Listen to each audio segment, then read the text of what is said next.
প্রিয় দর্শক, পুরো জমজমাট ভিডিওটি আপনাদের দেখাবো। তার আগে একটা কথা বলি, এখানে আমরা এক একটি ভিডিও কালেকশন করে তারপর একটা শক্ত প্রতিবাদী ভিডিও তৈরি করেছি। তাই আপনি এখানকার কোনো একটা ভিডিও দেখে পুরো ভিডিওর ভালো মন্দ নির্বাচন করতে পারবেন না। তাই অবশ্যই আপনাকে পুরো ভিডিওটি দেখতে হবে এবং ভিডিওতে একটা লাইক দিতে হবে, চ্যানেলটি সাবস্ক্রাইব করে আমাদের পাশেই থাকতে হবে, কমেন্টে জানিয়ে দেবেন আপনার মূল্যবান মন্তব্য। দর্শক, ভিডিওর মাঝখানে আমি কোনো কথা বলবো না, পুরো ভিডিওটি রিল্যাক্সে আগে দেখবেন, তারপরে আমি ভিডিওর শেষে যে কথাগুলো বলবো আশা করি আপনারা শুনবেন। তাই চলুন ভিডিওটি আগে আমরা দেখে নিই, তারপরে কথা বলছি।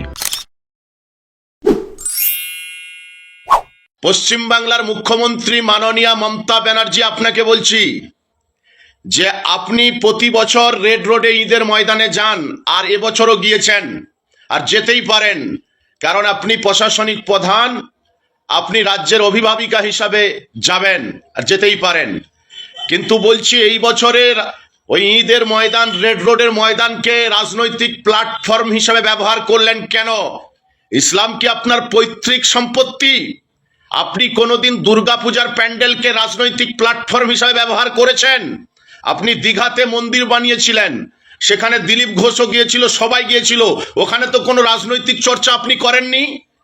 আপনার এই সময় মনে পড়েছে যে ঈদের ময়দানটাকে কেন্দ্রীয় সরকারকে আক্রমণ করার জন্য রাজনৈতিক প্ল্যাটফর্ম তৈরি করলেন, মানে মুসলিমদের কলঙ্কিত করলেন, আর কেন্দ্রীয় সরকারও বলবে মুসলমানদের বিধবে, তাই তো? আপনি এত সহজ পেয়ে যাননি ইসলামটাকে। ইসলাম কারোর পৈতৃক সম্পত্তি নয়। আপনি তো নিজে বলেছেন যে রাজনৈতিক প্ল্যাটফর্মে থাকবে, আর মসজিদ মন্দির এগুলো তার ধর্মীয় স্থানে থাকবে। আপনি আপনার ধর্মটাকে কলঙ্কিত করতে পারলেন না, ইসলাম ধর্মটাকে কলঙ্কিত করতে গেছেন, তাই না? বিজেপির বিরুদ্ধে বলার বহু জায়গা আছে, সংসদে বলার জায়গা ছিল, বলেননি, বিধানসভার জায়গা ছিল, বলেননি, আর আপনি আমাদের ঈদের জায়গাটাকে রাজনৈতিক প্ল্যাটফর্ম হিসেবে ব্যবহার করছেন। ধিক্কার জানাই এমন মানসিকতা, ধিক্কার জানাই, আমি নিন্দা জানাই এমন মানসিকতা। হাতে তরোয়াল ধরলি রাজা ধীরাজ মহারাজ হওয়া যায় না, গালে বড় বড় দাড়ি রাখলি রবীন্দ্রনাথ ঠাকুর হওয়া যায় না। ঠিক তেমনি বাংলায় এসে দিদির ঊর্ধ্বে মিছে কথা কইলেও কখনো মুখ্যমন্ত্রী হওয়া যায় না। একথা আমি লয়, এটা কয়েছে আমাদের শাওনি দিদি। তা শাওনি দিদি, তোমাদের বেলায় যে কথাটা প্রযোজ্য সেটা তো একটু শুনতে হবে নাকি? তা কোন কথাটা? এইটাই যে মহিলা মুখ্যমন্ত্রী হইলেই মহিলাদের সুরক্ষা দেওয়া যায় না, হাজারটা ভাতা দিলেই লোকের পেট চালানো যায় না, আর প্রধানমন্ত্রীর নামে মিছে কথা কইলেই ছোট করলেই কখনো প্রধানমন্ত্রী হওয়া যায় না। বুঝলে তো? গান্ডু দাল কথা করে শোনো। বাপকে শুনেছ কখনো ছেলে হতে চেয়েছে? হারে, ছেলে বাপ হতে চাইবে। বাপ তো ঠাকুর দাদু হবে, দাদু হবে, ওরা আবার ছেলে কবে দিয়ে হতে চাইবে? শোনো, যদি পেটে একটু বিদ্যে থাকে তাহলে কোন পরিপ্রেক্ষিতে কথাটা কইলাম একটু বুঝে যাবা। আর তোমার বেলায় একটা কথা প্রযোজ্য আছে, সেইটা একটু শুনিলাম। শোনো, স্টেজে দাঁড়িয়ে দাঁড়িয়ে সিনেমার ডায়লগ দিলি যেমন নেতা হওয়া যায় না, ঠিক তেমনি এখন স্টেজে দাঁড়িয়ে হরিনাম যতই করো, সনাতন ধর্মে তুমি জন্মগ্রহণ করেছো এইটার প্রমাণ কোনোদিনও হয় না। আপনারা ভুলে যাননি তো ওই আরজিকরের ঘটনাটা, ওই অভয়ার ঘটনাটা, ওই তিলোত্তমার ঘটনাটা, যাকে গণধর্ষণ করে হসপিটালের এক কোনায় ফেলে রেখেছিল, এই তৃণমূল শাসিত রাজ্যে হয়েছিল। তার মা দাঁড়িয়েছে বিজেপির হয়ে পানিহাটিতে। তার মা এমএলএ হওয়ার জন্য দাঁড়ায়নি, তার মা মন্ত্রী হওয়ার জন্য দাঁড়ায়নি, তার মা নিজের মেয়ের বিচার পাওয়ার জন্য দাঁড়িয়েছে। তার মার চোখের জলে সারা ভারতবর্ষ ভেসেছিল, সারা ভারতবর্ষ লোক কেঁদেছিল, কিন্তু তৃণমূলের নেতা কর্মীরা আন্দোলন করতে রাস্তা নামেনি। তাই পুরো আমি ভারতবর্ষের পশ্চিমবঙ্গের প্রত্যেক সাধারণ মানুষকে বলবো, সবাই তার মার পাশে এসে দাঁড়ান।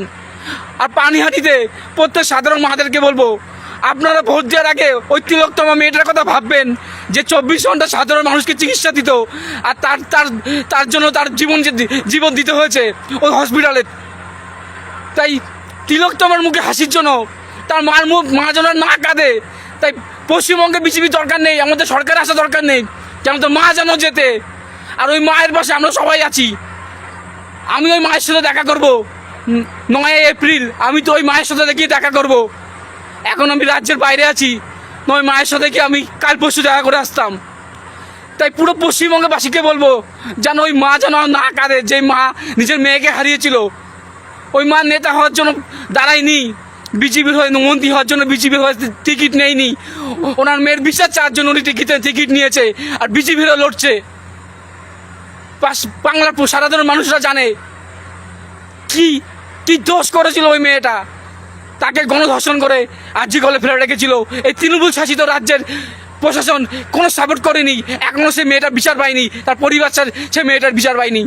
তা আমরা সবাই আছি মা তোমার সাথে, আমরা আছি। আর তো বিজেপি সরকারে এসে বিজয় মিছিলে ওই তিলক তোমার ফটো নিয়ে আমরা বিজয় মিছিল করব। যদি তুমি না জিততে পারো, যদি বিজেপি সরকার পশ্চিমবঙ্গে চলে আসে, তাও বিজয় মিছিল হবে না। আরে মশাই, অভয়ার মা বিজেপির প্রার্থী হবে শুনে আপনাদের গা জ্বলা শুরু হয়ে গেল, আর তামান্নার মা সিপিআইএম এর প্রার্থী হবে। কোথায়? আপনাদের তো কোনো গা জ্বালা দেখছি না। শুনুন, যদি সত্যিই আপনারা চান যে অপশাসন থেকে এই রাজ্যটাকে মুক্তি দিতে হবে, তাহলে এই সরকার অর্থাৎ এই শাসকের বিরুদ্ধে যে যেখানে শক্তিশালী তাকে সাপোর্ট করুন, বুঝেছেন? অযথা মানুষকে বিভ্রান্ত করবেন না। ওই নো ভোট টু অমুক, নো ভোট টু তমুক এইসব করে সময় নষ্ট করবেন না। মানুষকে বিভ্রান্ত করা বন্ধ করুন। সত্যিকারের পরিবর্তন চাইলে যেখানে যে শক্তিশালী, মানে বিরোধীরা যেখানে যে শক্তিশালী, তাদের হয়ে আওয়াজ তুলুন। এই রাজ্যটা পরিত্রাণ চায়। বিশ্ব ইতিহাসে এই প্রথমবার দ্বিতীয়বার রং খেলা হইলো দিল্লিতে। তোমাদের কি মনে লেগেছে? আমার তো মিলা ভাল লেগেছে। এত আনন্দ হয়েছে যে এত আনন্দ আগে মনে হয় কখনো হয় নাই কো। এত হিন্দু ভাইদেরকে জাগৃত হইতে দেখে মনের মধ্যে যে কি শান্তি মিলছে না, মানে বলেও বুঝাইতে পারবো না। এক একটাকে মানে চুন চুনকে বদলালিবা। প্রত্যেকটা ভাইকে একটাই অনুরোধ, প্রত্যেকটা বোনের তরফ থেকে যা করেছো না, মানে গর্বে বুকটা ভরে যেছে। শুনো, ইমন কাজ আবারও যারা করব মনে করছো, তারা সাবধান হয়ে যাও।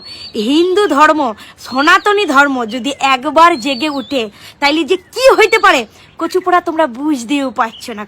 তাই এর আগের ভিডিওতে যে একবার ছ্যাজরাপোনা একটা কমেন্ট করেছিল আমাদের হিন্দু মেয়েদের নিয়ে, তাদেরকে তো মানে কি বলবো, পুলিশ একবারে ধাওয়া করে খুঁজছে। হ্যাঁ, তার তো খুব তাড়াতাড়ি শাস্তি মিলবেই, সে নিয়েও তো একটা মনে শান্তি।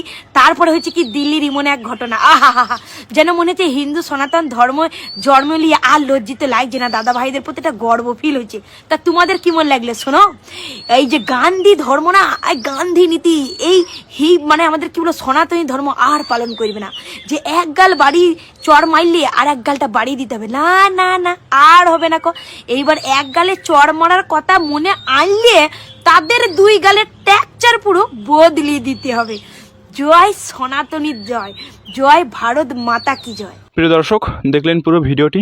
দেখুন, এখানে আমি কোনো ফালতু বিষয় নিয়ে কথা বলি না, ফালতু কোনো ভিডিও নিয়ে আমি কথা বলি না। এখানে যেসব ভিডিও দেখে, যেসব বিষয় দেখে আপনারা সচেতন হতে পারবেন, সেই সব ভিডিওগুলো আমরা প্রতিনিয়ত নিয়ে আসার চেষ্টা করি শুধু আপনাদের জন্য। দেখুন, আপনাদের কার কতটা ভালো লাগে সেটা আমি জানি না, কিন্তু আমাদের ভিডিওতে কিছু কিছু মানুষ সুন্দর সুন্দর কমেন্ট করে, যাদের কমেন্টগুলো দেখে আমরা অনেকটা উৎসাহিত হই এবং তাদের অনুপ্রেরণা পেয়ে আমরা আরও নতুন কিছু করার চেষ্টা করি, নতুন কিছু নিয়ে আসার চেষ্টা করি। এখানে যেসব ভিডিওগুলো আপনারা দেখেছেন, প্রত্যেকটি ভিডিও সচেতনমূলক ভিডিও। এখানে যেসব ভিডিওগুলো আপনারা দেখেছেন, প্রত্যেকটি ভিডিও নিজের আবেগ দিয়ে তৈরি করা হয়েছে। তারা তাদের আবেগ দিয়ে তৈরি করেছে, পরিবর্তনের আশায় তৈরি করেছে তারা প্রত্যেকটি ভিডিও। দর্শক, আপনারা আপনাদের মন্তব্য জানাবেন যে এখানকার কোন ভিডিওটা আপনাদের কাছে সবথেকে ভালো লেগেছে, বা আপনাদের কাছে এই পুরো ভিডিওটা কেমন লেগেছে। অবশ্যই আমাদের কমেন্ট বক্সে জানাতে ভুলবেন না। যদি আপনারা আমাদের কাছে এরকম নতুন নতুন ভিডিও আরও চেয়ে থাকেন, তাহলে অবশ্যই আমরা নিয়ে আসার চেষ্টা করব। আপনাদের মতামত অবশ্যই জানাবেন এবং ভিডিওতে একটা লাইক দেবেন, চ্যানেলটি সাবস্ক্রাইব করবেন অবশ্যই অবশ্যই। ধন্যবাদ সবাইকে, দেখা হবে নতুন কোনো ভিডিওতে। ততক্ষণ ভালো থাকুন, সুস্থ থাকুন।